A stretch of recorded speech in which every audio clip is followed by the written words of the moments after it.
আবারও পূর্ব সতর্কতা ছাড়াই যুক্তরাষ্ট্রে ২০ অভিবাসন বিচারককে বরখাস্ত করেছে ট্রাম্প প্রশাসন।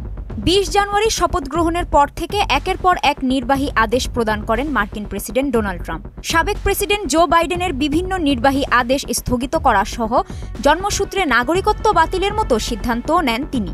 তবে এই সিদ্ধান্ত আদালত দ্বারা ইতোমধ্যে স্থগিত হয়েছে। এবার ফেডারেল সরকারের আকার কমানোর লক্ষ্যে সরকারি কর্মী ছাঁটাই করেছে ট্রাম্প প্রশাসন। এর আগে যুক্তরাষ্ট্রের আমলাতন্ত্রে কাটছাঁট অব্যাহত রেখে একবারে ৯,৫০০ জনের বেশি সরকারি কর্মীকে বরখাস্ত করেছে ট্রাম্প প্রশাসন। আন্তর্জাতিক federation of professional and technical ইঞ্জিনিয়ার্সের সভাপতি ম্যাথিউ বিগস জানান, ইতোমধ্যে ১৩ জন বিচারককে বরখাস্ত করা হয়েছে, যারা এখনও শপথ নেননি। এছাড়াও ৫ সহকারী প্রধান অভিবাসন বিচারককে গত শুক্রবার কোনো পূর্ব সতর্কতা ছাড়াই বরখাস্ত করা হয়।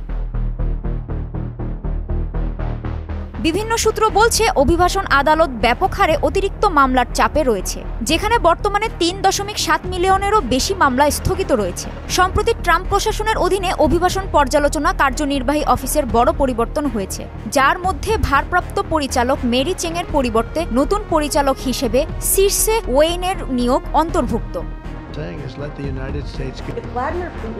সাম্প্রতিক নিয়োগপ্রাপ্ত অভিবাসন বিচারক কেরি ডয়েল সামাজিক যোগাযোগ মাধ্যমে জানান, তিনি সহ অন্যান্য বাইডেন প্রশাসনের আমলে নিয়োগ পাওয়া বিচারকদের গত শুক্রবারই ইমেইলের মাধ্যমে বরখাস্তের খবর জানানো হয়।